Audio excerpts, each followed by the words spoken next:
Oke, sudah 19.20. Sudah beberapa mahasiswa yang masuk di kelas ya. Apakah suara saya masuk ya? Masuk, Pak. Masuk ya. Masuk, Pak. Sebentar. Masuk, Pak. Kameranya nggak kelihatan ya? Mm-mm.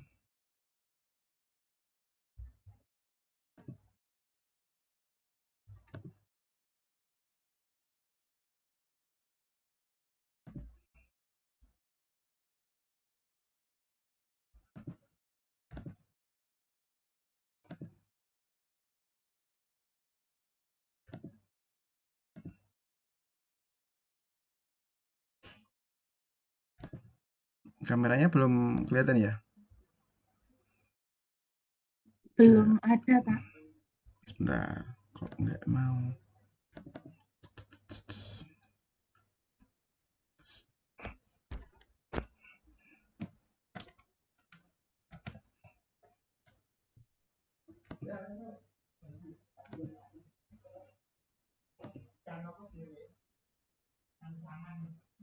Oke, dia nggak mau. Oke, kalau share screen-nya bisa masuk nggak ya? Kelihatan nggak ya? Share screen-nya bisa, Pak. Oh, kameranya nggak bisa ya? Nggak tahu Yang itu.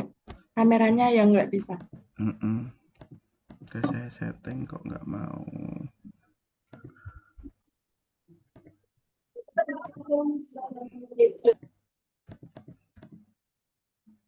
Oke, langsung saja kita mulai ya karena masih ada kendala di kamera di laptop ya. Yang penting kita mulai perkuliahan pada malam hari ini ya. Ini malam Jumat ya, malam Jumat Kliwon apa enggak ini ya? Enggak ya. Nah, nanti kita akan pertemuan kedua, nanti kita akan membahas tentang strategi pemasaran, bauran pemasaran atau marketing mix ya, di mana nanti akan membahas ada beberapa metode yaitu 4P dan 7P. Oke, sebentar saya cek dulu untuk sudah pada absen belum ya? Udah ya? Yang di LMS ya, Pak? Ya, yang di LMS. Di LMS-nya bisa ya semuanya ya?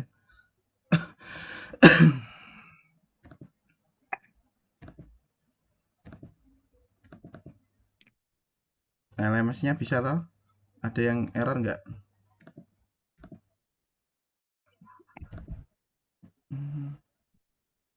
Wah, nggak maunya. Original ratio. Coba. Ini saya klik cuma keluar titik 3 itu, Pak. Biasanya kalau diklik kan keluar status hadir di riwayat absensi ya, Pak. Nggak kelihatan. Ada hadirnya, cuma kalau diklik cuma ini, Pak. Jadi hijau aja. Oke, coba saya cek dulu ya.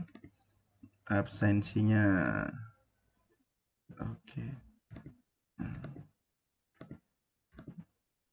Oh, nanti otomatis ada Mbak Feni Dwi Anggreni, Faidatu Zahro ini udah absen nih.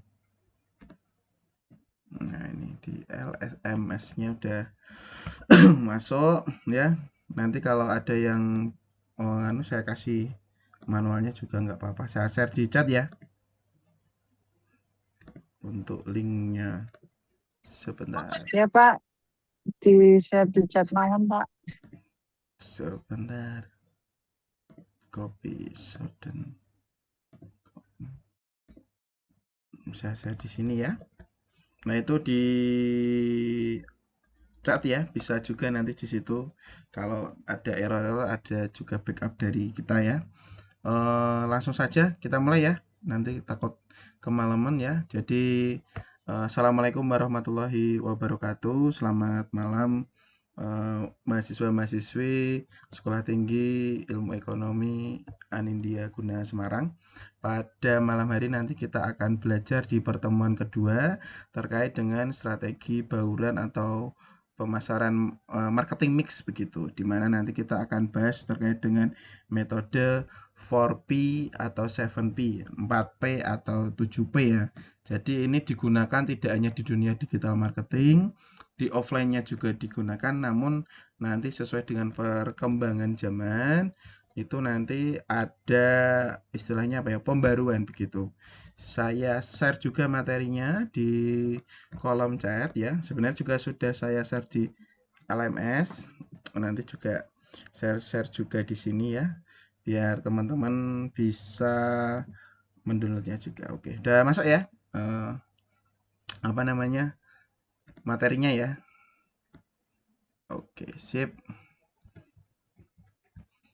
Ya, pada malam hari ini nanti kita akan membahas yang pertama ada terkait dengan pengertian dan konsep bauran pemasaran, atau yang kedua ada strategi pemasaran 4P dan 7P. Lalu ada juga studi kasusnya ya yang digunakan di Teh Pucuk Harum begitu, serta nanti integrasi strategi 4P dan 7P di era digital ya, 4P atau 7P begitu. Nih tak besarin biar kelihatan. Kelihatan semua ya? Aman ya? Halo? Aman? Aman, Pak. Oke, sip. Presentasinya jalan ya. Pak, maaf, Pak. Ini Mm-mm. absensi saya yang di LMS, Pak. Tadi kan tahu-tahu keluar sendiri, Pak. Itu yang Mm-mm. masuk alfa itu, Pak. Terus tak ulang jadi hadir. Jadi absennya saya 2 kali, ada alfa Nggak sama apa-apa. hadir. Jadi Nggak apa-apa, Pak. yang penting hadir di apa namanya, di LMS-nya. Tapi di manualnya di backupnya kita juga ada form. Jadi untuk Ya, menghindari makasih ya, Pak. Oke ya, siap Mbak Desi. Oke, kita lanjutkan ya. Pengertian dan konsep bauran pemasaran ya. Jadi marketing mix ya, atau mixing marketing, atau bahasa di dunia digital marketing dan marketingnya itu bauran pemasaran atau marketing mix ini biasanya digunakan sebagai alat untuk perusahaan ya, untuk mencapai tujuan pasarnya, istilahnya toolsnya begitu, terkait dengan produk, ada customer value, ada price, ada cost juga.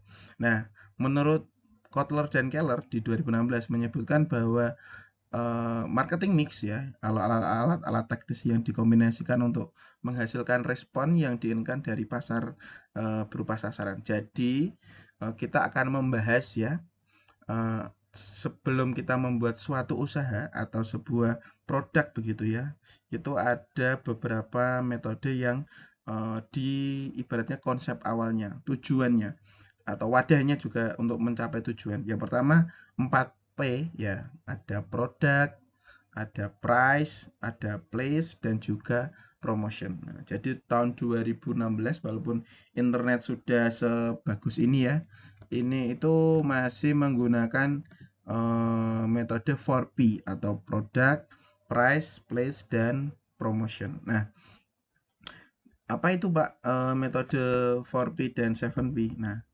pentingnya dalam sebuah bauran pemasaran ya, merumuskan strategi penawaran ya untuk mendapatkan nilai kepada konsumen. Jadi bauran pemasaran ini sebenarnya praktisnya yaitu tadi ada 4P dan 7P, marketing mix begitu. Yang kedua yaitu menyesuaikan produk dan komunikasi dengan kebutuhan pasar. Nah, ini biasanya misalnya katakanlah produk-produk yang sedang dibutuhkan pasar ya, waktu misalnya teman-teman ada yang mendaftar sebuah instansi ya atau BUMN begitu, semuanya harus berbondong-bondong menggunakan e-materai begitu ya, lalu banyak sekali website-website muncul untuk membeli e-materai tersebut. Nah, itulah yang disebut dengan menyesuaikan produk dan komunikasi dengan kebutuhan pasar. Kebutuhan pasarnya karena aturannya harus menggunakan e-materai ya.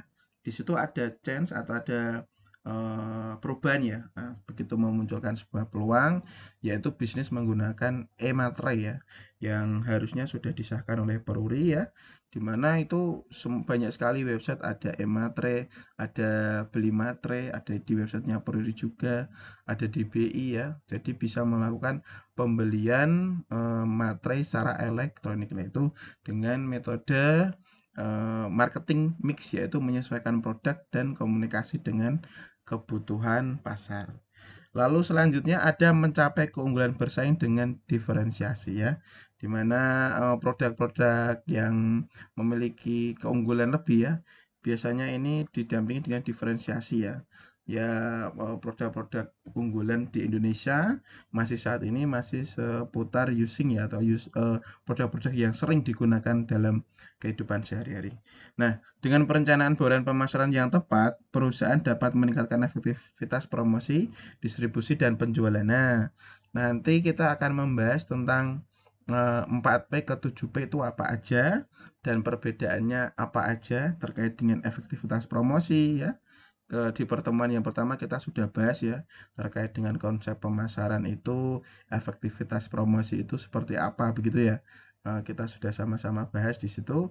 Lalu ada distribusinya seperti apa dan juga penjualannya begitu.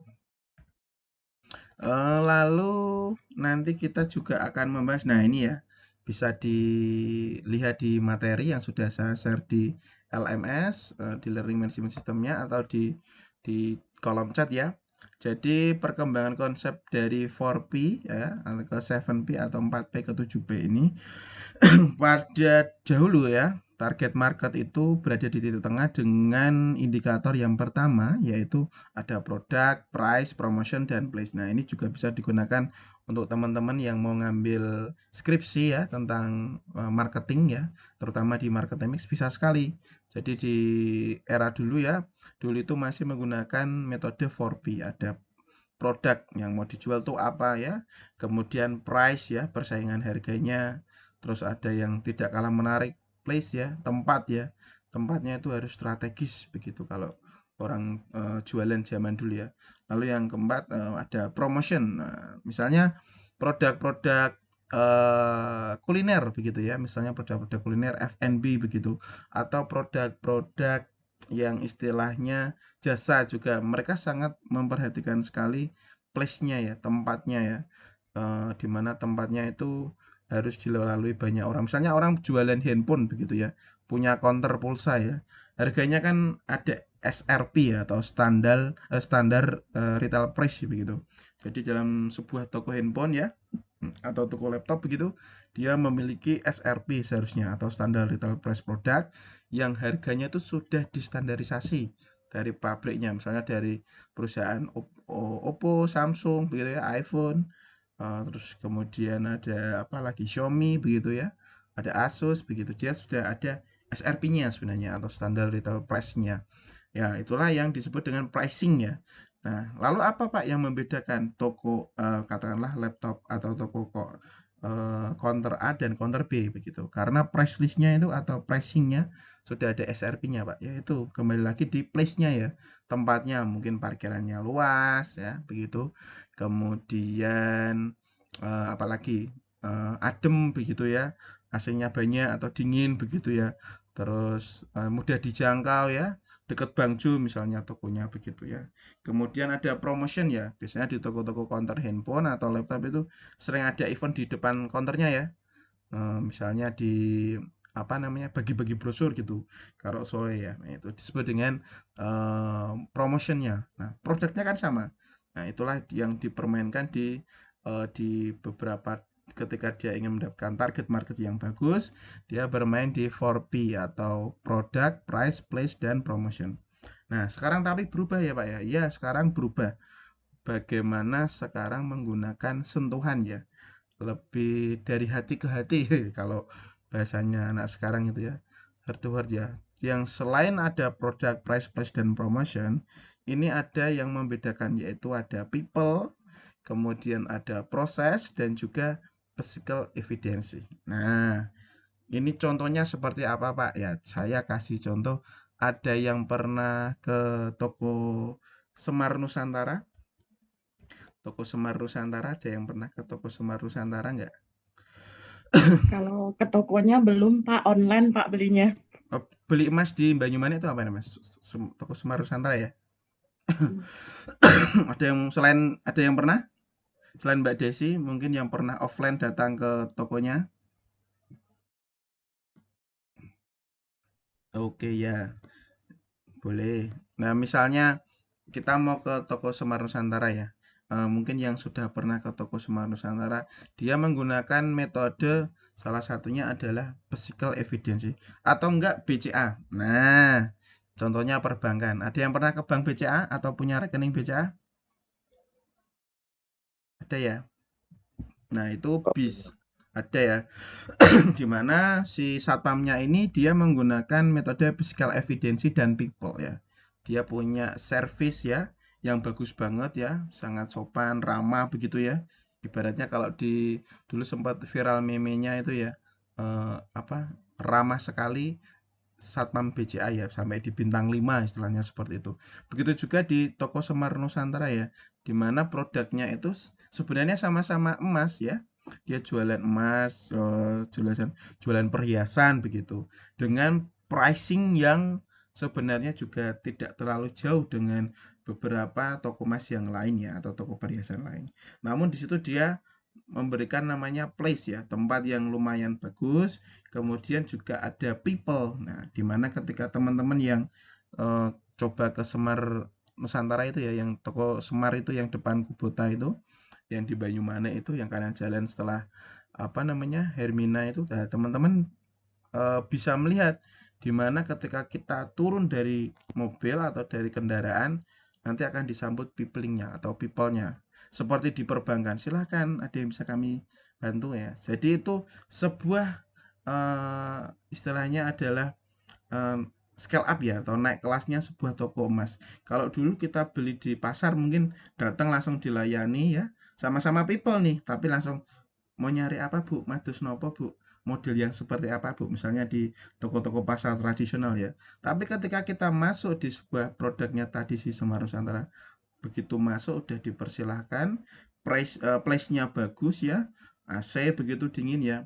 Kemudian dia punya people yang bagus atau istilahnya service yang menarik dari karyawan-karyanya begitu. Setelah begitu nanti diarahkan terkait dengan prosesnya ya, prosesnya di mana diarahkan mau jual atau mau beli begitu ya, ada alurnya begitu ya. Jadi tidak istilahnya kalau bahasa Jawa ini ngeruyuk begitu atau ngumpul ya. Kalau ini dia diarahkan mau beli atau mau jual ya, atau mau tukar atau mau nyari logam mulia begitu. Ada spacing-spacingnya atau alur-alurnya begitu. Nanti begitu dilayani mendapatkan nomor antrian. Lalu apa Pak yang menarik? Yaitu ada physical evidence. Nah, di mana physical evidence ini sekarang sangat berpengaruh di dunia industri digital ya.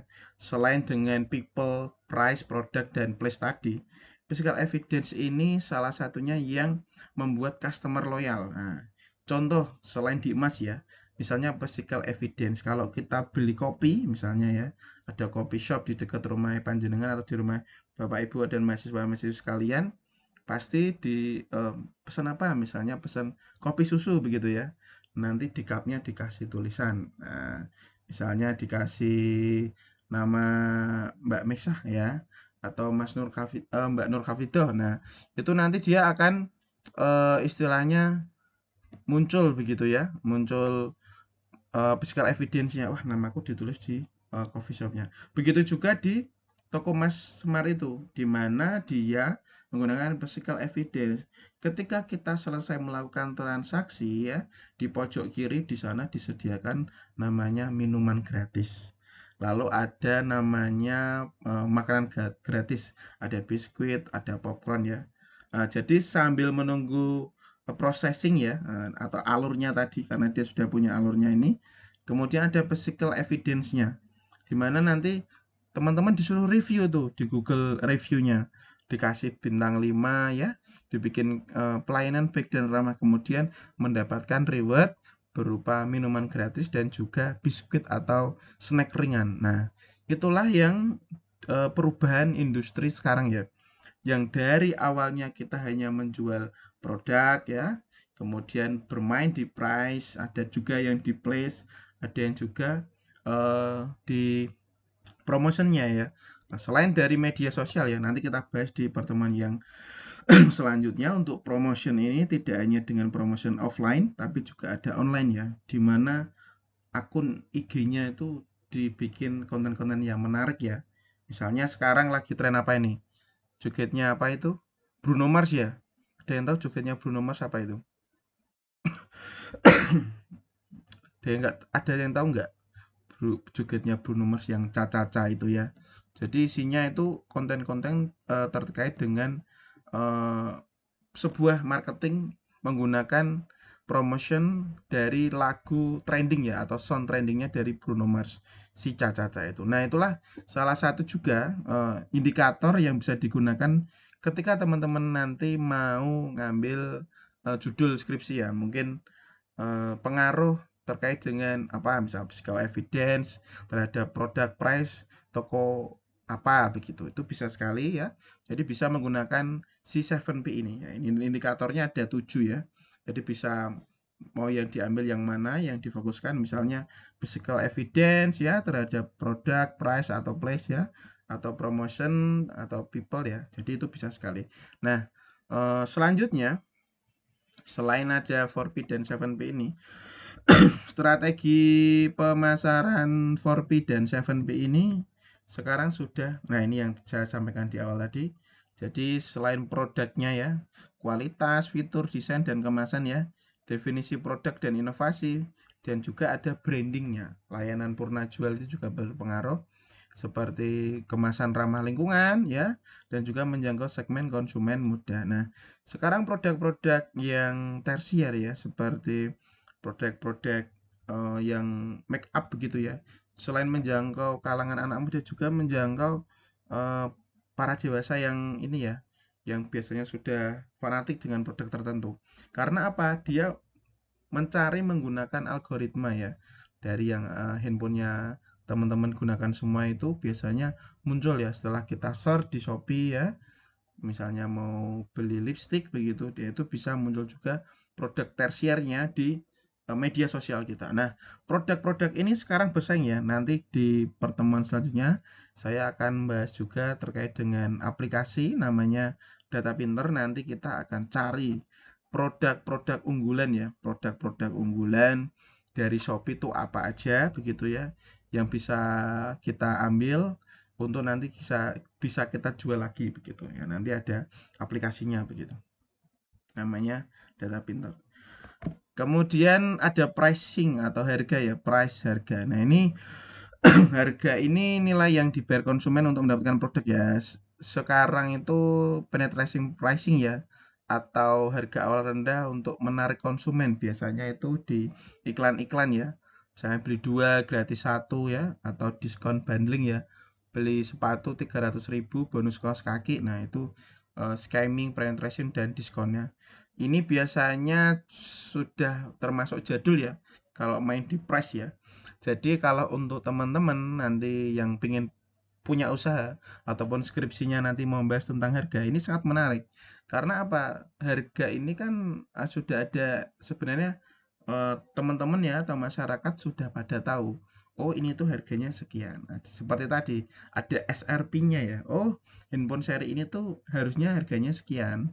Mobil ini tuh harusnya harganya sekian ya. Atau mungkin kopi ya. Kopinya itu kalau segini harusnya 25 ribuan ya.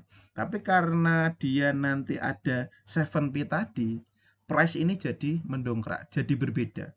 Bisa jadi berbeda. Misalnya kalau kita minum air putih ya, atau beli es teh begitu di mana, di angkringan begitu ya, atau di sebuah di tempat biasa begitu, mungkin 3.000, 4.000, 5.000. Tapi kalau kita ke resto ya, atau di mana, di Mangking misalnya ya, itu bisa jadi 10.000 ya, 15.000 ya.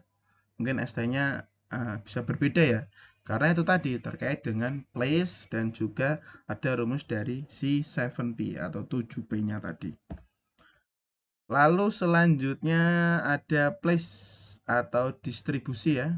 Jadi nanti ada juga place selain tempat ya, ada juga distribusinya, mencakup strategi distribusi agar produknya mudah dipahami dengan konsumen. Nah, distribusinya kalau sekarang itu misalnya teman-teman pakai apa namanya itu, pakai Shopee begitu ya. Kita beli Shopee COD begitu. Nah, sekarang sudah bisa di tracking ya. Ini sudah sampai mana begitu. Sudah di drop di Jakarta, perjalanan menuju ke Semarang, Semarang perjalanan menuju di cabang Ungaran, dari cabang Ungaran nanti menuju ke rumah Anda ya, menuju ke alamat Anda. Nah, distribusi langsung ini sekarang terbuka, misalnya di via website begitu ya. Misalnya kalau kita terbang naik pesawat ya, misalnya mau ke mana begitu. Tinggal kita tracking tiketnya, pesawatnya akan tiba pukul berapa, jam berapa, di mana itu juga akan kelihatan. Jadi place di sini selain tempat juga ada yang disebut dengan distribusinya ya. Berarti selain produk-produk yang apa istilahnya produk-produk seperti tadi ya, seperti emas begitu ya. Dia penjualan perhiasan selain tempatnya yang bagus ya, distribusinya bisa dikatakan juga tadi Mbak Desi bilang bisa beli lewat website begitu ya. Nah, itulah yang disebut dengan placing distribution ya, atau bisa membeli tidak harus ke luar rumah begitu. Nah, itulah yang disebut metode 7P-nya. Nah, yang diperbarukan. Teman-teman bisa menggunakannya untuk judul skripsinya ya. Mungkin bisa kenalan dengan si pemilik toko Semar begitu ya. Lalu selanjutnya ada promotion ya, atau promosi, di mana di pertemuan yang pertama kita sudah bahas terkait dengan ada iklan, ada promosi penjualan ya, ada public relation ya. Kemudian sekarang ada namanya influencer marketing. Nah, kemudian contohnya seperti ada yang tahu Mas Udin Lar nggak ya? Udin Lar itu yang di Instagram, yang dari angkringan West itu ya. Dia sekarang menjadi influencer marketing ya, dimana dia tidak hanya menjualan angkringannya ya, tapi dia jualan juga produk-produk lain ya, endorsan dari apa namanya, kliennya begitu. Misalnya bikin perumahan ya, terus mungkin jual sepatu ya, dia menjadi influencer marketing. Nah, apabila teman-teman nanti ingin membuka usaha bisa menggunakan jasanya ya, karena menggunakan iklan di TV mahal ya, media cetak juga mahal. Jadi teman-teman bisa menggunakan yang namanya adalah medsos ya, bisa pakai IG, Facebook begitu ya. Lalu nanti bisa dikoneksikan dengan influencer marketingnya. Nah, nanti akan memunculkan yang namanya konten digital atau campaign pada medsos ya, atau kampanye pada media sosial. Misalnya memperkenalkan produk baru ataupun ketika mau awal membuka usahanya begitu. Selanjutnya ada people ya, yang tadi saya sudah jelaskan seperti karyawan BCA tadi ya, atau satpam BCA tadi ya, yang dia sangat memiliki apa istilahnya pelayanan yang bagus, yang prima begitu ya. Itu yang bisa menjadi sebuah salah satu meningkatkan ya responsif dan juga loyalitas, terutama loyalitas dari sebuah brand gitu. Misalnya teman-teman nanti ingin buka usaha apa begitu ya, misalnya ketika mau hire, misalnya mau buka toko plastik begitu ya, toko plastik yang ada di dekat rumah, atau misalnya bikin apa yang lagi tren laundry begitu ya, disarankan ketika meng-hire atau mencari karyawan ya, cari sebuah resource atau human resource atau people-nya, SDM-nya itu yang salah satunya memiliki karakteristik yaitu jiwa pelayanan yang responsif ya, adminnya juga yang responsif, karena itu akan meningkatkan apa, loyalitas itu tadi. Karena kalau customer sudah loyal, kadang dia nggak ngingetin price-nya, harganya nggak dilihat begitu ya, karena sudah nyaman begitu ya, pelayanannya sudah bagus begitu. Lalu selanjutnya ada proses ya, yang saya sampaikan tadi di toko Semar itu contohnya dia memiliki alur ya pelayanan. Jadi ketika kita masuk, kita kemudian disub-subkan begitu. Mungkin mau cari perhiasan atau menjual ya, atau mencari logam mulia, atau mungkin mencari kalung ya, di sebelah sini. Jadi ada alurnya. Itulah yang membuat sebuah istilahnya sebuah produk atau sebuah jasa atau usaha dari teman-teman semua ini memiliki nilai 7P lebih ya.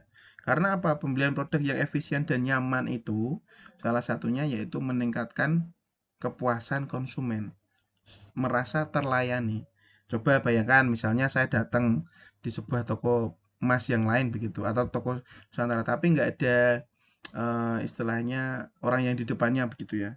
Saya bingung sendiri ya, nanya sana, nanya sini. Begitu sudah antre ternyata salah.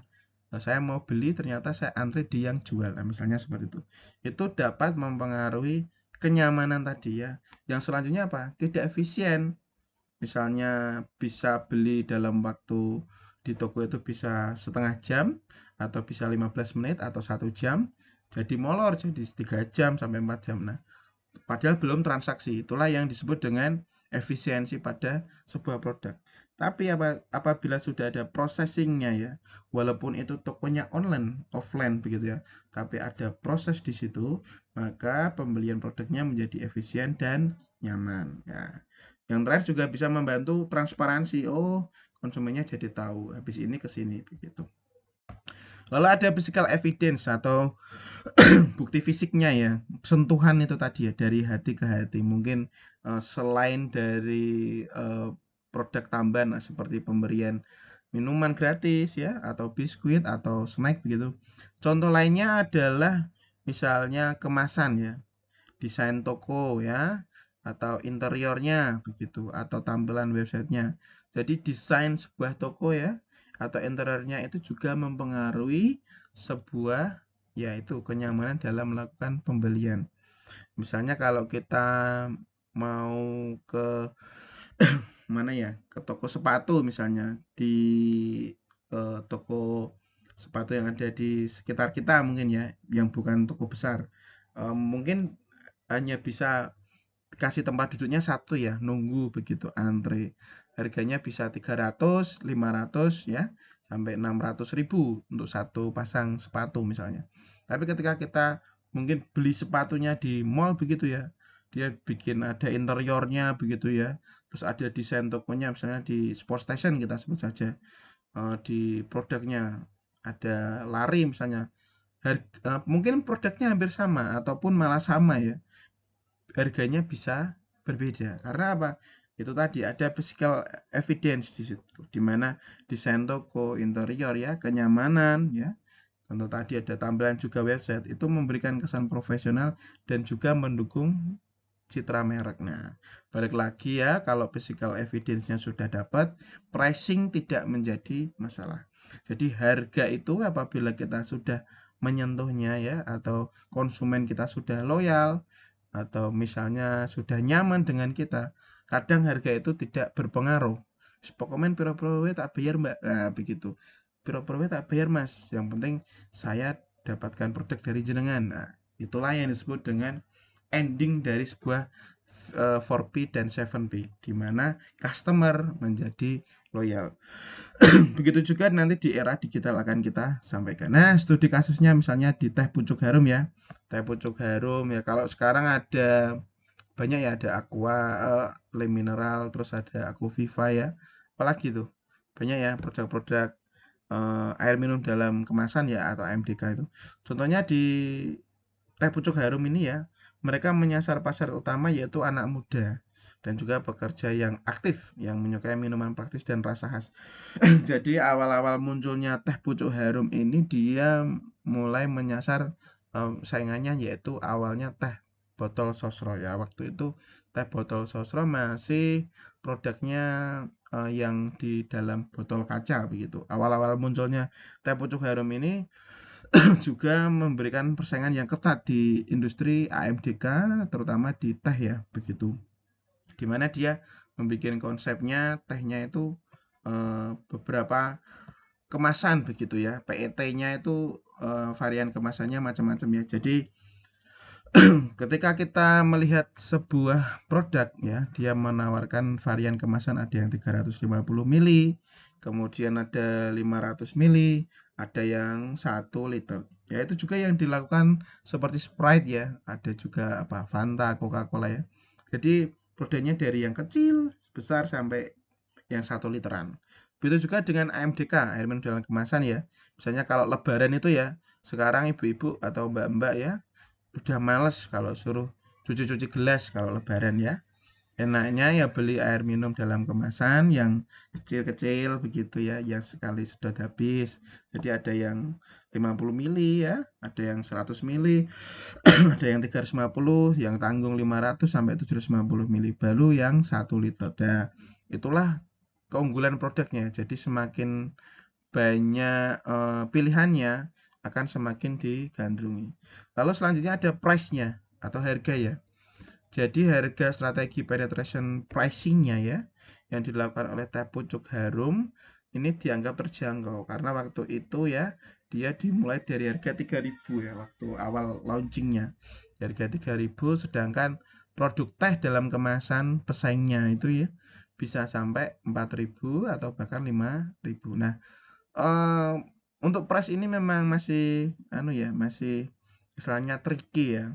Selain dari produk price dan promotion, price ini juga masih bisa digoyang dalam artian tergantung itu tadi ya, customer loyal, terus kemudian physical evidence ya terhadap produknya, itu yang membuat pricingnya itu ya menjadi berbeda.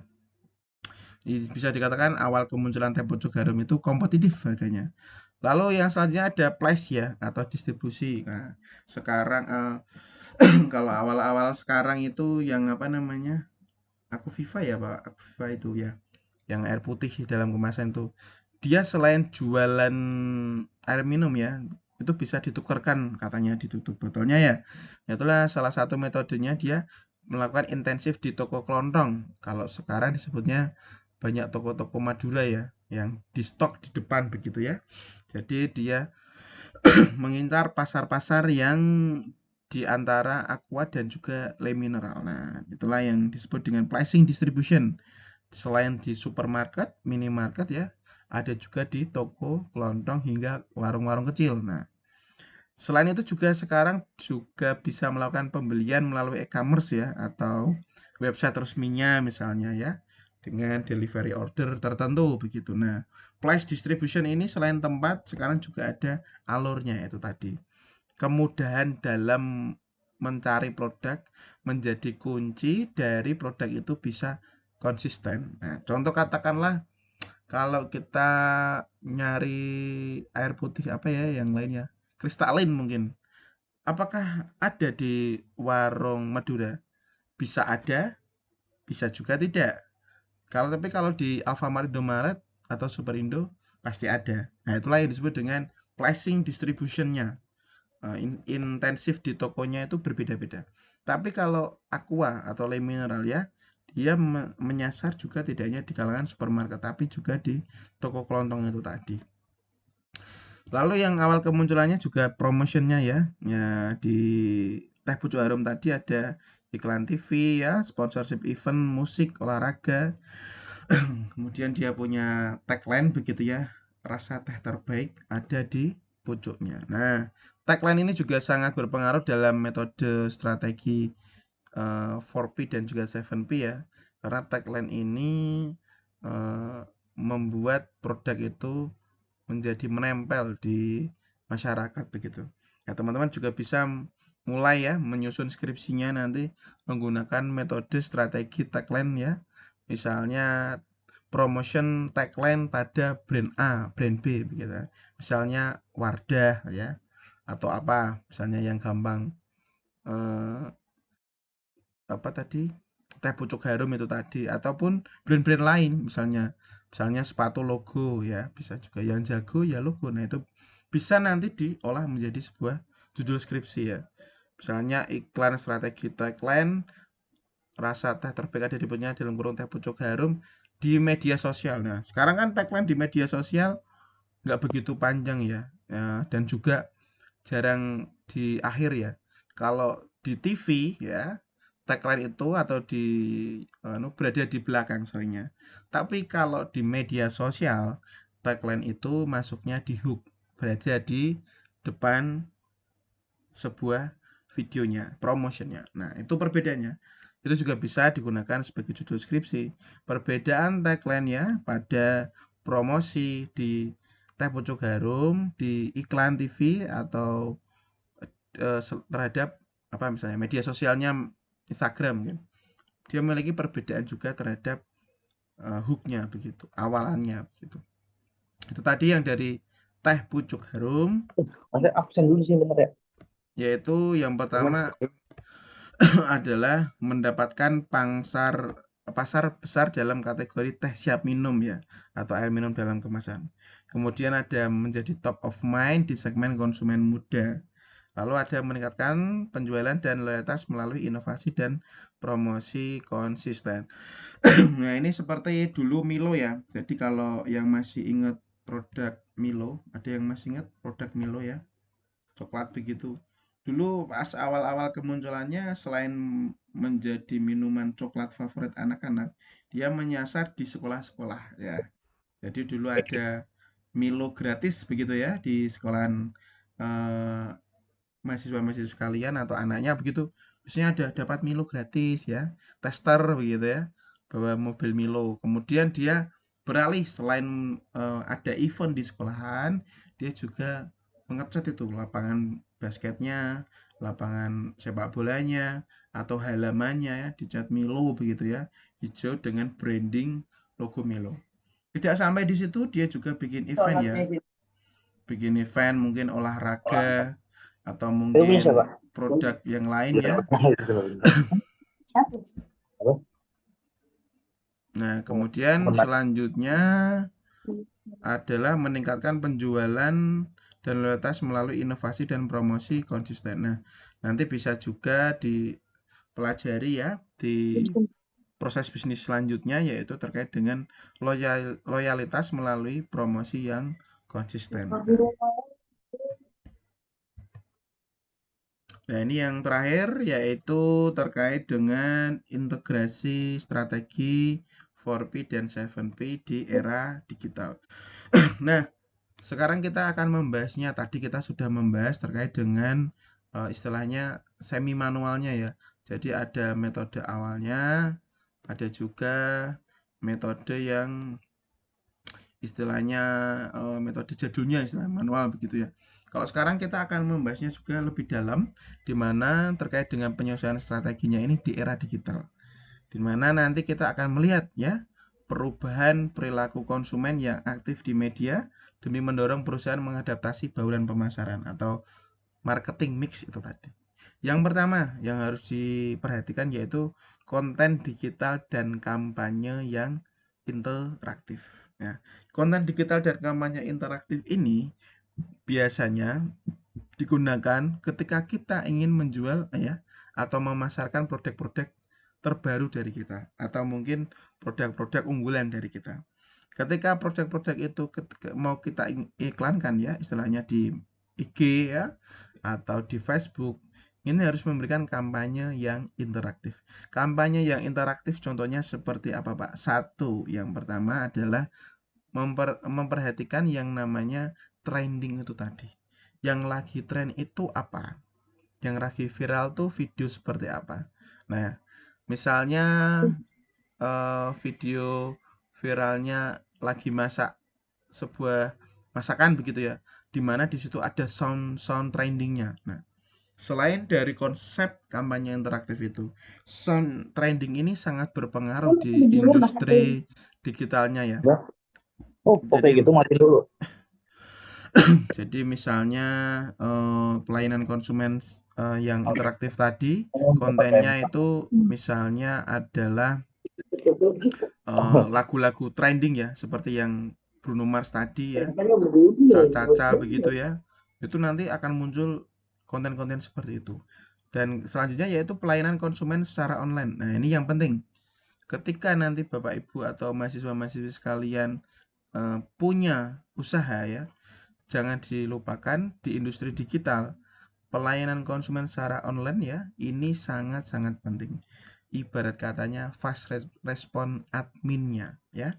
Misalnya kita punya produk-produk tadi ya, tapi kok admin kita balasnya lama. Kadang seminggu sekali, atau mungkin nggak seminggu sekali ya, dibales 2 hari berikutnya, atau sehari berikutnya. sekarang bisa menurunkan angka trafficnya.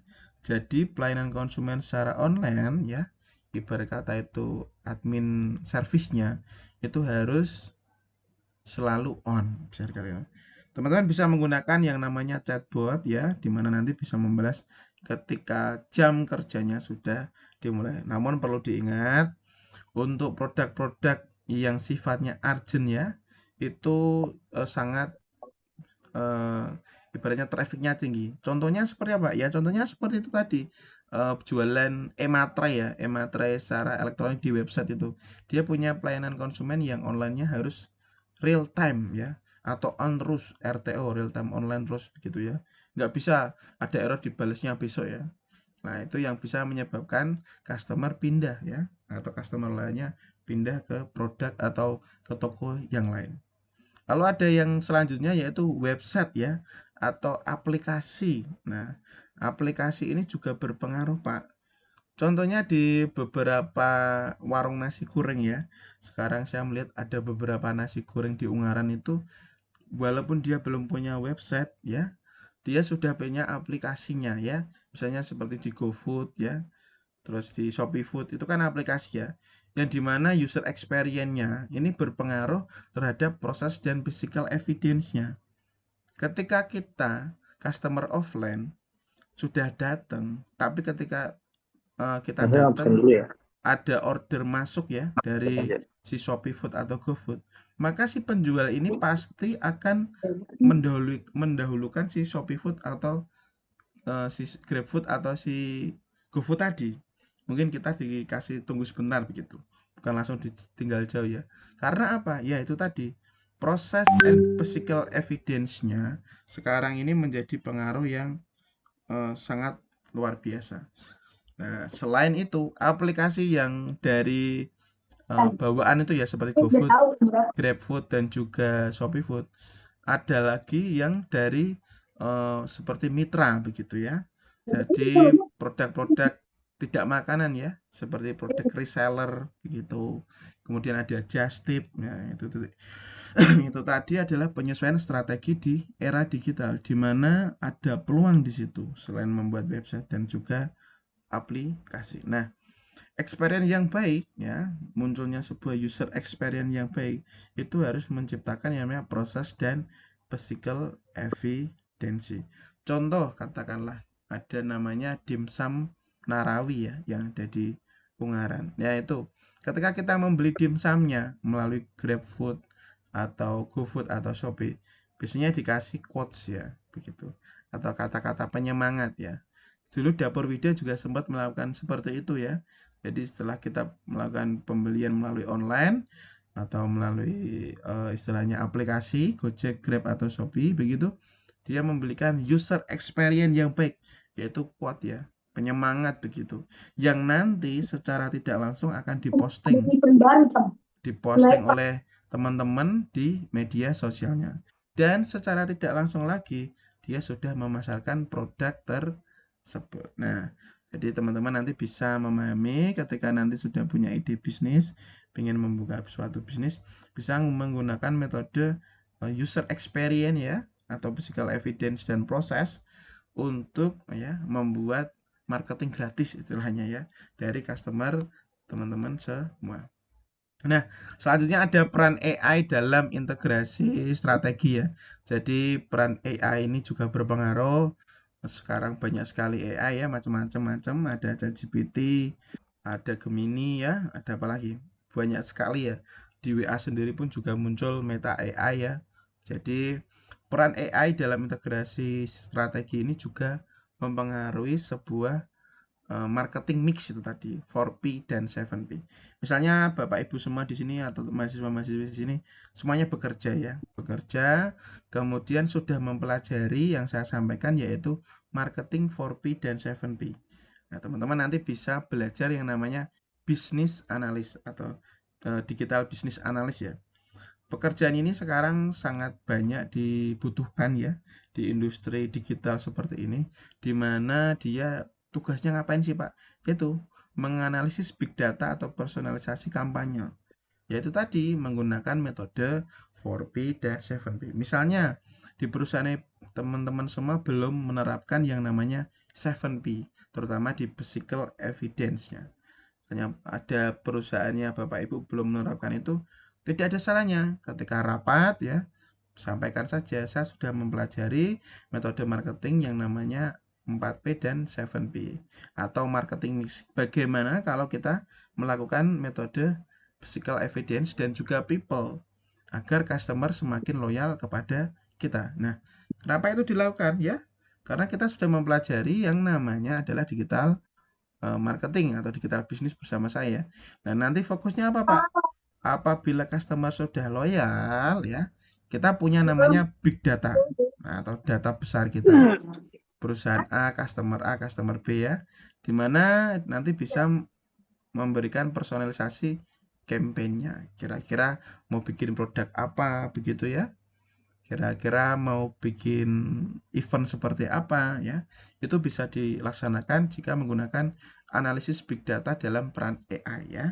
Lalu selanjutnya ada rekomendasi produk otomatis di e-commerce. Nah, ketika Bapak Ibu nanti misalnya tidak di perusahaannya, di usahanya sendiri, bikin usaha begitu ya, yang dijual di e-commerce, rekomendasi produk ini juga bisa sekali ya secara otomatis. Karena algoritma dari Shopee, dari Tokopedia ini sekarang sudah terintegritas dengan si Meta ya, secara langsung di Facebook, di IG-nya ya, atau bahkan bisa di WA apa namanya? Sekarang WA ada iklannya tuh ya. Di iklan WA-nya itu muncul rekomendasi produk otomatis. Nah, jadi jangan takut ya dalam menjual produk di e-commerce-nya karena di situ ada algoritmanya. Yang diperhatikan selanjutnya yang sudah saya sampaikan yaitu chatbotnya ya untuk pelayanan 24 jam. Apabila kok chatbotnya nggak bisa Pak, cuman di jam kerja ya disetting di jam kerja aja. Misalnya ada orang yang mau beli di Mbak Feni misalnya mau beli produknya Mbak Feni skincare. Mbak mau beli skincare yang ini ya. Dia ngechatnya jam 9 malam ya. Padahal tokonya udah tutup ya atau usahanya dia udah istirahat. Yaitu bisa menggunakan chatbot untuk pelayanan 24 jam. Terima kasih sudah menghubungi Kamu bisa. Feni Skincare misalnya. Nanti akan dibalas di jam kerja yaitu jam 7 atau jam 8 sampai jam 6 sore misalnya. Nanti paginya baru dilakukan follow up begitu. Itulah yang disebut dengan chatbot untuk pelayanan. Jadi jangan sampai customer ini menunggu ya atau waiting listnya panjang karena nanti bisa merusak di loyalitas konsumennya. Lalu ada juga materi promosi digital yang lebih sesuai minat konsumen ya. Jadi kalau misalnya produknya tadi skincare ya, materi promosinya harus gitu ya. Yang menarik visualnya. Mungkin mencari Mbak Feni-nya sendiri ya atau temennya begitu untuk dijadikan brand ambassador-nya atau dijadikan samplingnya ya untuk produk skincare-nya ya. Karena harus sesuai dengan produk konsumennya. Misalnya orang yang jualan F&B ya, ketika ada apa namanya food vlogger begitu ya, itu juga sesuai minat konsumennya, jadi harus dipersilahkan istilahnya seperti itu. Karena materi promosi ya, promosi digital terutama itu harus sesuai dengan minat konsumen. Karena itu yang akan menjadikan sebuah klub, sebuah marketing bauran atau marketing mix 4P dan 7P.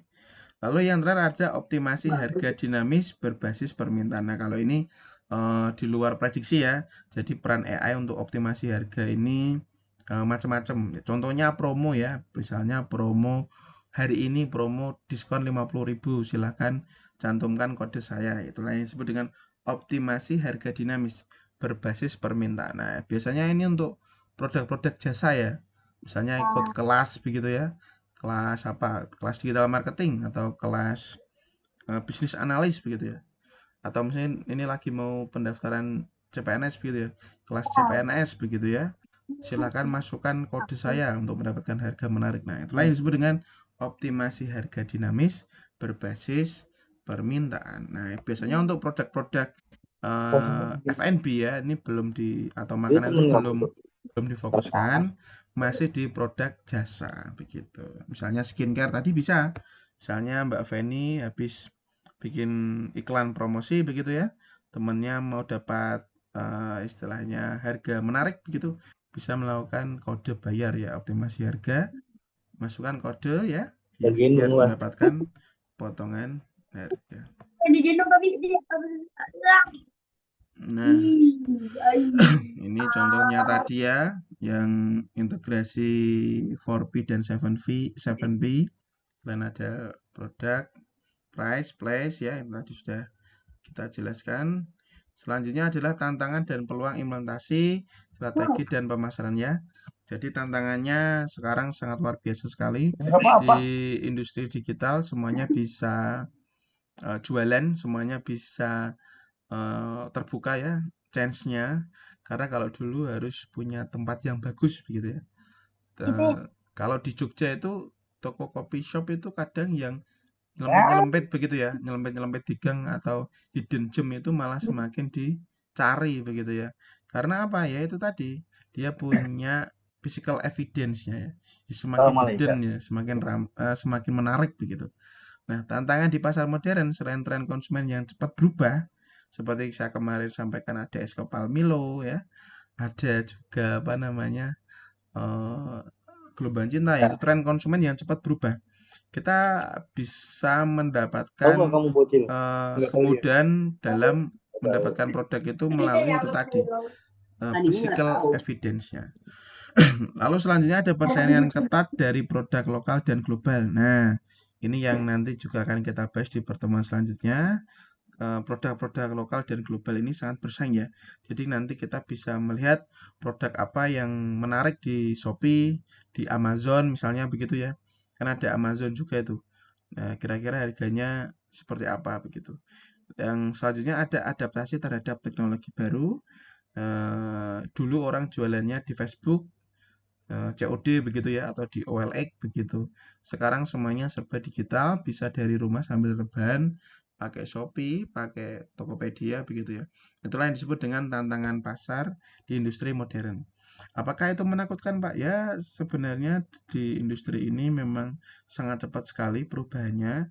Jadi kita untuk produk-produk jasa ya, terutama jasa itu harus segera beralih. Adaptasi itu sangat harus dilakukan. Karena kalau tidak, nanti kita bisa tertinggal. Namun berbeda jika kita usaha kita itu tadi ya, yang primer seperti makan begitu ya, F&B itu tadi, makanan.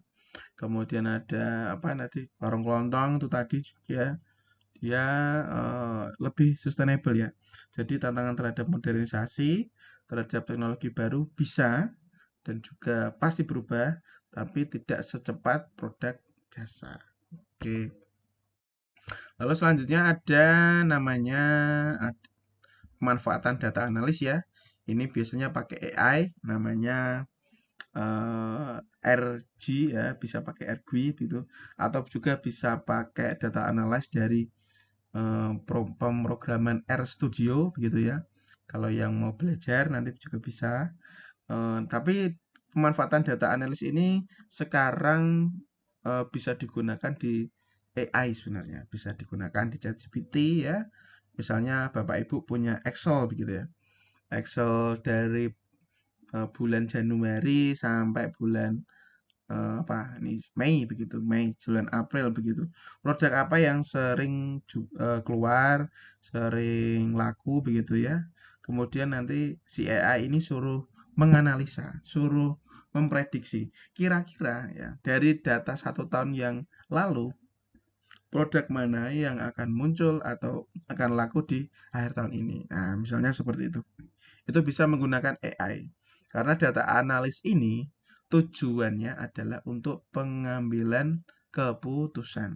Jadi ending dari sebuah data analysis yaitu atau data analisis yaitu mengambil sebuah keputusan. Nah, Bapak Ibu atau mahasiswa-mahasiswi sekalian, diharapkan setelah mempelajari digital marketing ini jadi paham, oh, pemanfaatan AI tidak hanya untuk kita bertanya, tapi juga bisa untuk menganalisa, juga untuk memprediksi kira-kira dari perusahaan saya seperti ini nanti akan muncul prediksi seperti apa, dan itu juga bisa disinkronisasikan dengan real time-nya Bapak Ibu di perusahaan Bapak Ibu. Nah, itulah yang disebut peluang inovasi dari sebuah pemasaran. Jadi kalau yang ada di divisi marketing begitu ya, misalnya dia marketing sebuah perusahaan motor begitu ya. Wah, harga motor ini harganya lagi naik walaupun BBM-nya naik, tapi penjualannya juga naik misalnya seperti itu. Atau mungkin sebaliknya, penjualannya sedang menurun.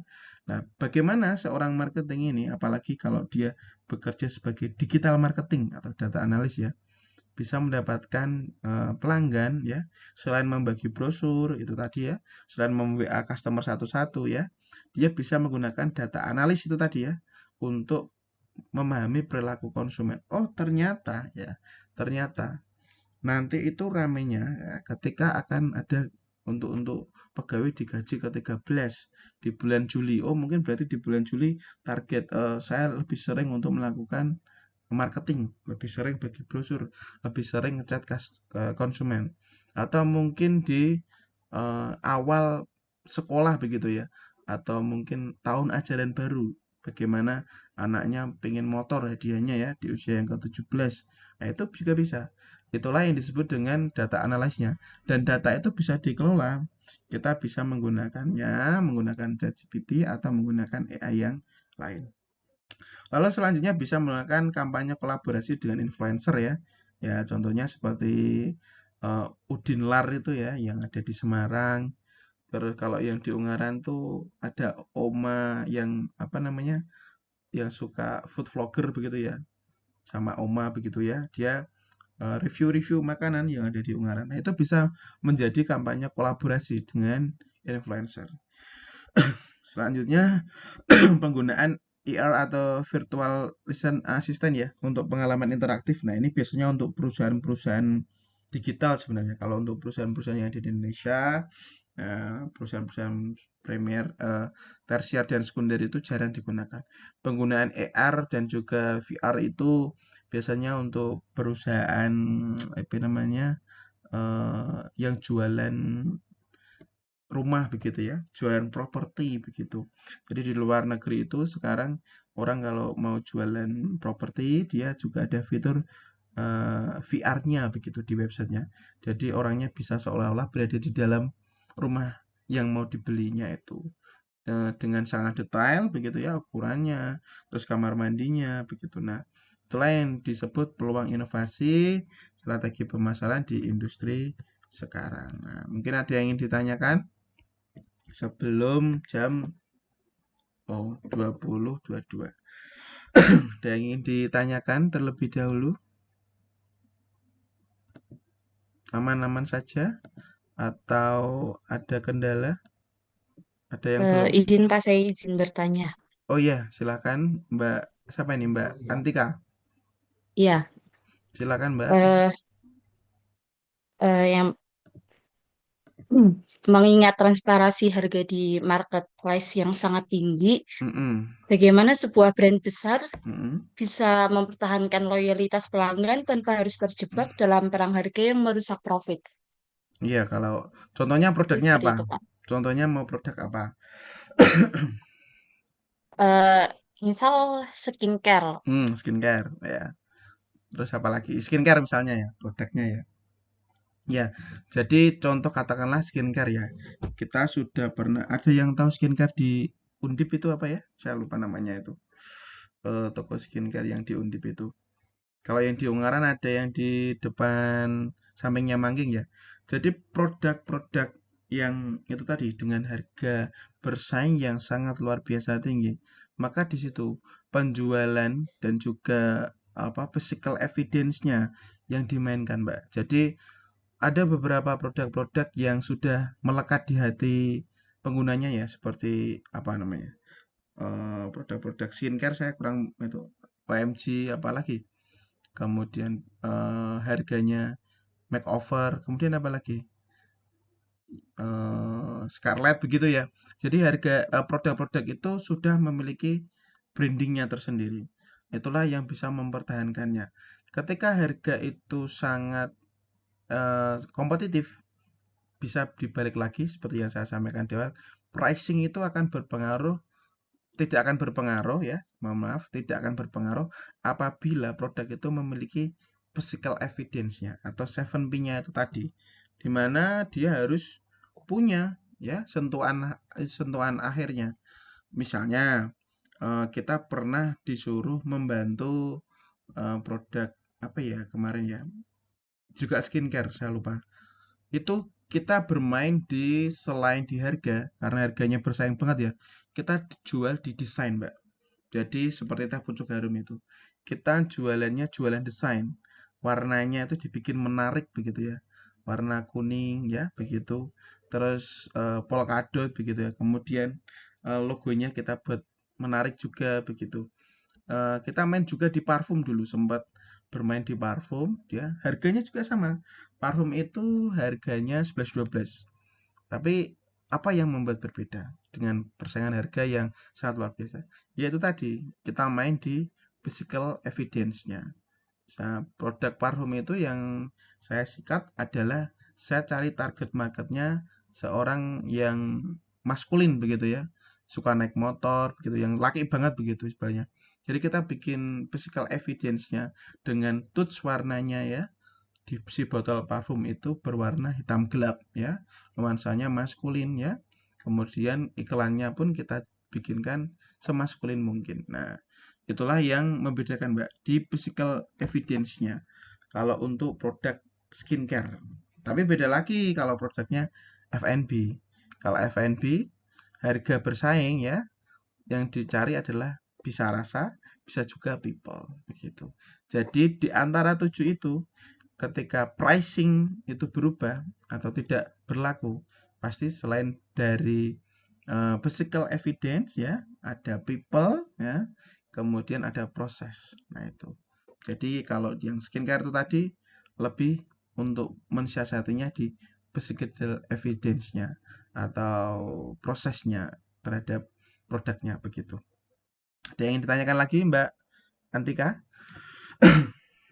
Mungkin satu lagi, Pak. Oke, boleh. Eh, kan saya sering melihat nih banyak brand Mm-mm. besar yang mungkin gagal di TikTok, tapi Mm-mm. mereka tuh sukses di Instagram. Betul, Apakah ini berarti kayak karena elemen people-nya atau betul. mungkin cara komunikasi mereka yang tidak adaptif dengan apa ya, budaya digital baru, Budaya, Pak? betul. Nah, jawabannya yang sudah dijawab tadi, people. Jadi kuncinya di people. Kenapa kok sebuah brand di offline-nya bagus banget ya? Bisa dikatakan offline-nya itu nggak usah ngiklanin aja laku ya. Tapi ketika jualan online-nya aja bisa KO ya. Atau istilahnya ya yang nonton aja nggak ada. Itu baliknya adalah benar. Erroring-nya ada di people-nya. Di processing ada di istilahnya apa ya? Ya tadi people. Jadi people-nya itu carilah people-nya atau researching human-nya itu yang sepemikiran dengan produknya. Kenapa bisa dikatakan seperti itu? Contoh produk-produk skincare ya, terutama skincare, karena persaingannya sangat-sangat ketat ya, people-nya itu harus sangat bermain di situ. Misalnya di algoritmanya di Facebook, di Instagram, TikTok, itu sangat-sangat berbeda. Dimana di Instagram mungkin dia kasih yang namanya promo gambarnya begitu ya, terus iklannya. Tapi ketika di TikTok ya, dia harus sadar betul bahwa kalau di TikTok itu ya harus totalitas. Kenapa? Di situ harus mengikuti sound yang lagi happening dan juga pembawaannya pun juga berbeda.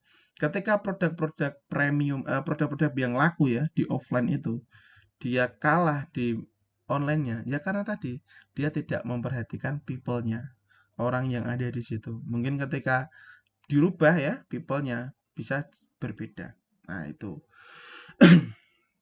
Tapi berbeda kalau produknya selain skincare. Contohnya sepeda motor.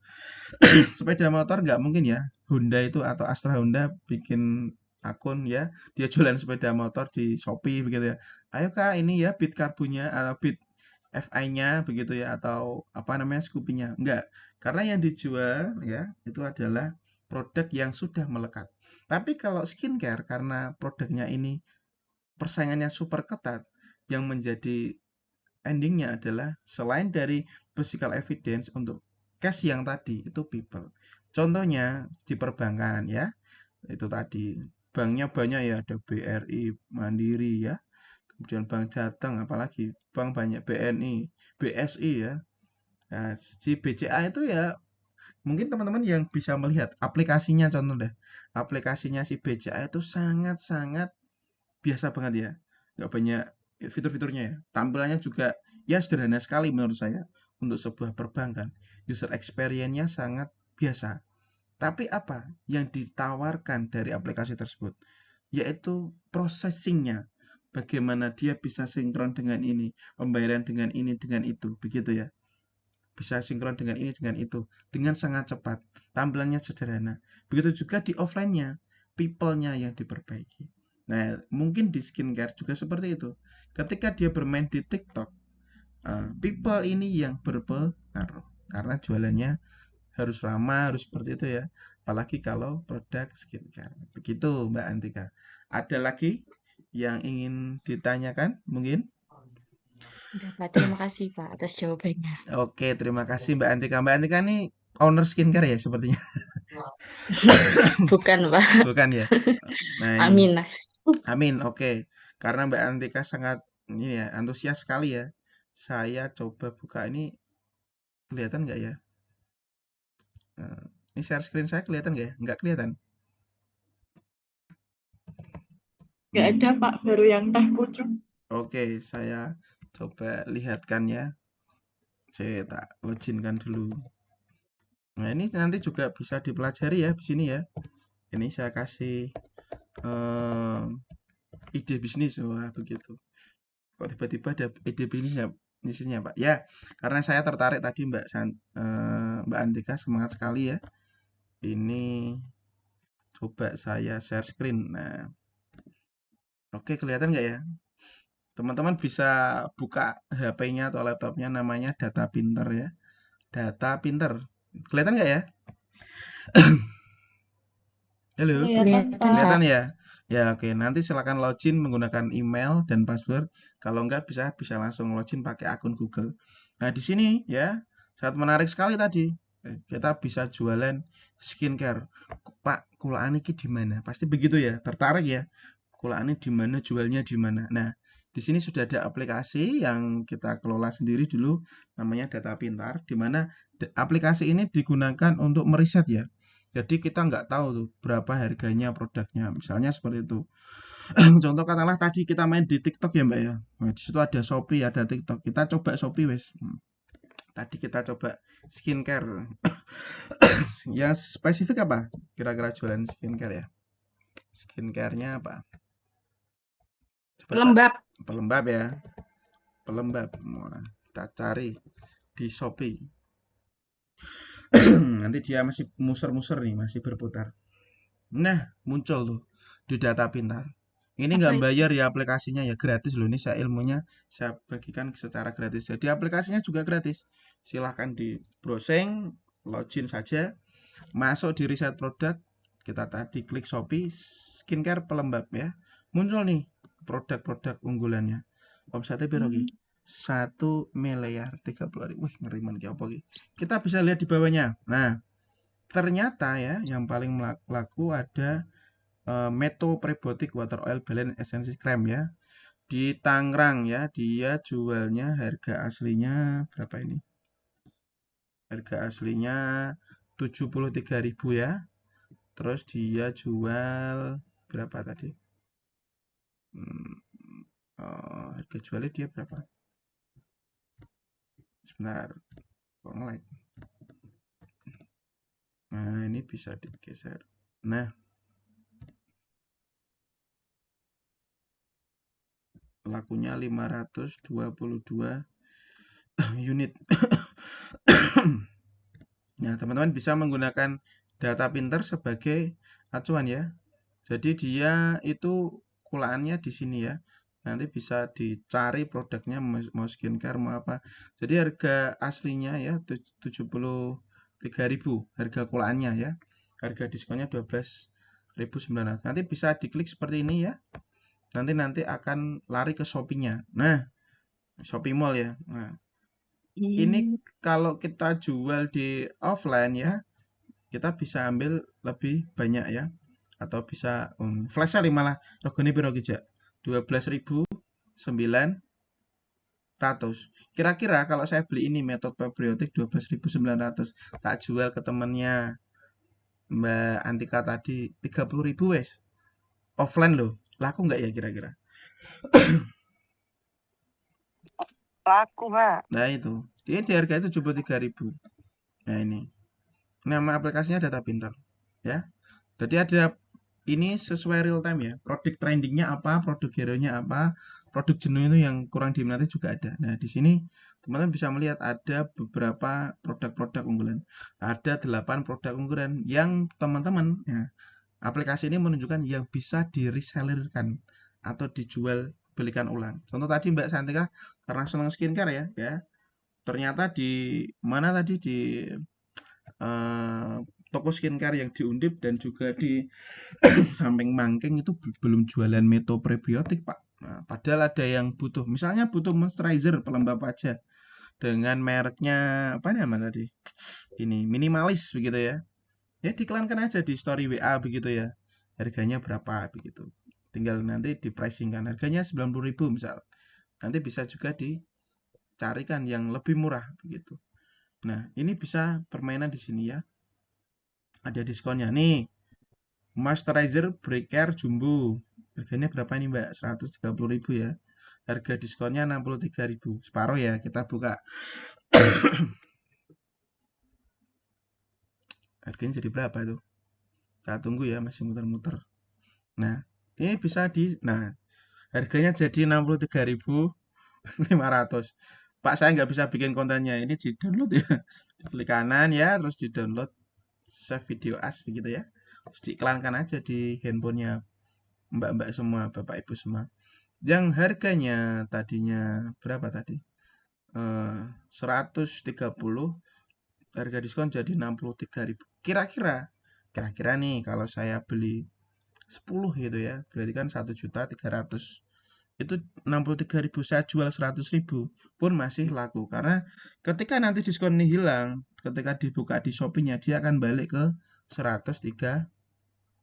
Nah, itu teman-teman nanti jadi pintar-pintarnya aja karena ini data pintar jadi harus pintar ya, pintar-pintar membaca ya. Cek aja harganya. Kalau ini kan range-nya dikit nih. Kulaannya 341 didoleh 309 berarti untungnya sedikit. Cari yang price link-nya tinggi seperti ini tadi. 73.000 jebule kulaannya 12.900. Untung apa buntung? Ya, itu tadi ya. Misalnya ini bisa juga Madagaskar nih. Jualannya 240.000. Kulaannya 80.000 Pak. Mosok toh Pak diklik. Ya. Ini Shopee Mall loh ya. Ini bukan abal-abal ya. Jadi kita bikin aplikasinya lama banget juga ya. Enggak sebentar ya. Jadi kita menggunakan analis ya. Data analis untuk menganalisa produk-produk unggulan seperti apa. Nah di produknya 36.000. Nanti kalau sudah harga normal jadi segini. Nah ketika ibaratnya apa ya. Kayak promo 12-12 begitu loh ya. Kayak promo 11-11. Nah ini adalah produk-produk unggulan. Selain skincare apa aja Pak? Ya banyak sekali lagi ya. Pak parfum misalnya. Tidak hanya di Shopee ya, bisa di TikTok, Blibli, Lazada, macam-macam. Itu tadi yang contoh nih parfum Pak. Oke. Parfum nih kolaane 200.000. Jualnya 200.000, kolaane 134. Nah, jangan diambil yang cari yang menarik begitu ya, yang jauh gitu. Ini bisa 59. Kalau ini ya Bu ini yang hampir separuh begitu ya. Jadi bisa Sandrella Parfum nih berapa nih? Sandrella Parfum sudah ada packagingnya. Dia jualnya 50.000 ya. Kolaane berapa ini? 35.000. Kira-kira seperti itu ya. Bisa ya jadi resellernya ya. Kira-kira bisa nggak ya? Bisa ya, harus bisa ya. Bisa, Pak. Bisa banget dong. Karena materinya ada. Kalau bisa, Pak. Nah, berarti tinggal kemauan ya. Ini ilmu mahal ya. Jadi ini saya bergurunya sampai ke negeri orang. Jadi teman-teman nanti saya kasih gratis ilmunya. Nah, tujuannya biar teman-teman selain punya pekerjaan bisa berbudidaya, berdikari sendiri ya di produk-produk tersiernya. Ini ada juga pasar luar negerinya ya. di Amazon ya. Misalnya ya di Amazon itu juga ada ya. Tapi kalau di Amazon ini produk Amerika ya. Jadi dia biasanya elektronik begitu. Misalnya apa? Ya kalau di Indonesia masih masih masih yang tadi ya. Masih yang riset produk. Tapi kalau untuk yang yang apa namanya? Yang produk-produk luar negeri ya, Amazon itu seringnya ya seperti inilah. Biasanya cowok-cowok nih ya, mas-mas ini yang mau jualan apa gue, kulaan atau punya usaha PC rakitan ya, atau bikin PC gaming ya, bisa benerin apa namanya monitor, bisa juga beli di sini ya. Cari yang diskonnya amazing ya. Yang 00 jangan ambil yang 13% ya. Asar overclocking seperti itu ya. Jadi di aplikasi ini sebenarnya digunakan untuk produk-produk ya, untuk teman-teman mencari produk. Jadi tidak hanya TikTok. Nah, tadi saya menarik sekali karena Mbak Antika tadi semangat sekali bertanya terkait skincare. Jadi saya buka di sini sekalian, nanti silahkan ya setelah pelajaran selesai bisa iseng-iseng buka aja di aplikasinya di Google ya, diketik aja data pintar gitu ya. Pinter apa pinter lali aku sampai pinter karena yang bikin orang Jawa. Ya ini terus diklik aja. Nanti silahkan login. Nah gitu ya, kita bisa juga coba gratis, jadi tidak berbayar pun masih bisa diakses se-powerful itu. Oke. Kira-kira begitu, menarik sekali ya. Ada yang ingin ditanyakan lagi?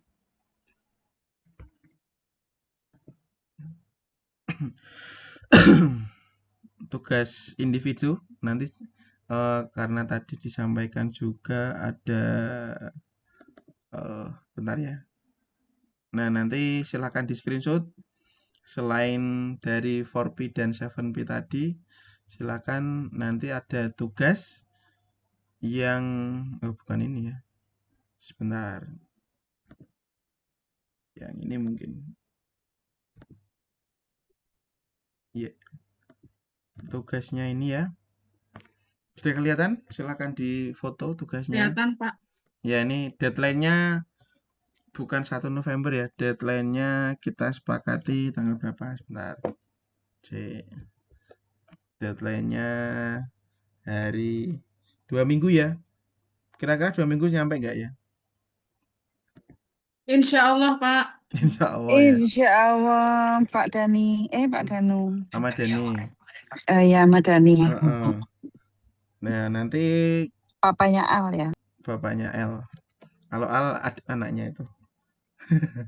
Hari Kamis tanggal 7 Mei. Formatnya Pak Danu ditulis tangan boleh, diketik boleh. Ketik boleh, tulis tangan boleh. Pokoknya seenaknya aja. Nah, tugasnya ini ya. Silahkan difoto dulu. Yaitu, bebasan. Nah, ini tugas individu ya. Yaitu analisis strategi bauran pemasaran ya. Silakan produknya boleh apa saja. Produk jasa, produk yang mau di review aja. Misalnya apa tadi, skincare merek tertentu. Ya, misalnya sepeda motor, misalnya jasa apa begitu. Silakan. Ya minimal 7 halaman ya. Nanti dikirimnya PDF aja. Dikirim di email dan juga di LMS juga boleh. Nah, kalau bisa di LMS juga lebih baik ya. Dengan format nama mahasiswa, NIM. Ini tugas yang pertama kuliah pemasaran digital ya. Nanti deadline-nya Kamis 7 Mei 2026 jam berapa itu? 23.59. Oke. Sudah di screenshot? Aman ya? Siap. Aman, Pak. Pak, itu kan di LSM itu kan ada 4 tugas. Nah, kalau dibuka di tugas itu cuma 1 tugas itu mungkin atau jaringan saya atau gimana ya, Pak? Ya tugasnya satu itu sepertinya. Kok 4 tugas itu kelas saya aja atau kelas yang lain ya, Pak? Di dashboardnya itu Pak. Kelas bukan kelas saya mungkin ada kelas yang lain. Maksudnya Bukan, nah itu saya dapat oh ya, mungkin ada kelasnya barangkali Bapak tahu. mungkin kelasnya dosen yang lain juga ngasih tugas ya. Jadi kalau di LMS saya juga ngasih sama screenshotan itu ya, sama. Cuman deadline-nya belum tak ganti, tapi kalau yang sekarang ya sudah kita ganti. Intinya tugasnya baru satu ya. Tapi selain tugas itu hanya sebagai penambah wawasan ya.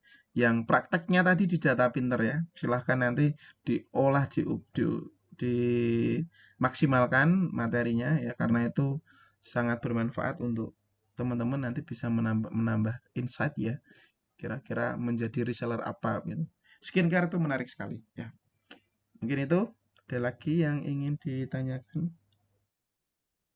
Pak, berarti analisanya via digital infonya atau gimana, Pak? Yang mana? Yang tugasnya. Tugasnya. Ya. Tugasnya via digital, maksudnya gimana? Misal kita mau nentuin satu produk, berarti itu kan Mm-mm. dianalisa, mulai Mm-mm. dicari lewat TikTok, Shopee, kayak gitu-gitu Boleh, ya, Pak iya ya. bener, betul sekali. Ya misalnya apa? Misalnya tadi toko Semar, itu kan dia jual jasa ya, sama produk sekalian malah. Itu misalnya. Terus apa lagi? Misalnya apa?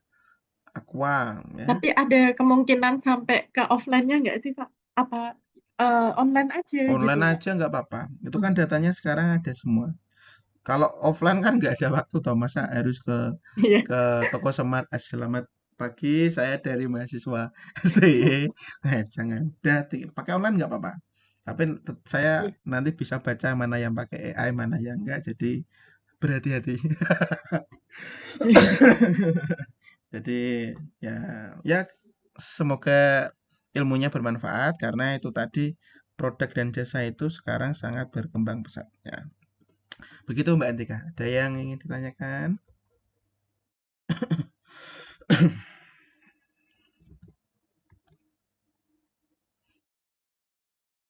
Aman ya? Aman, Pak. Oke. Habis ini ada kuliah lagi? Selamat, Pak. Habis ini ada kuliah lagi nggak? Ada ya? Tidak ada satu saja, Pak. Ya, sudah ngantuk. Oke. Baik, karena sudah jam 20.47 ya. Sudah 1,5 jam kita bersama. Sudah waktunya kita untuk beristirahat ya. Semoga ilmunya bisa bermanfaat untuk teman-teman semua. Silakan nanti dipelajari, tugasnya dikerjakan ya. Jangan lupa Oke, nanti Pak. jangan Ya, lupa Pak, terima kasih. nanti data pintarnya dicoba. Oke? Saya akhiri. Assalamualaikum warahmatullahi wabarakatuh. Waalaikumsalam warahmatullahi wabarakatuh. Izin, Izin Mbak. keluar. Gas.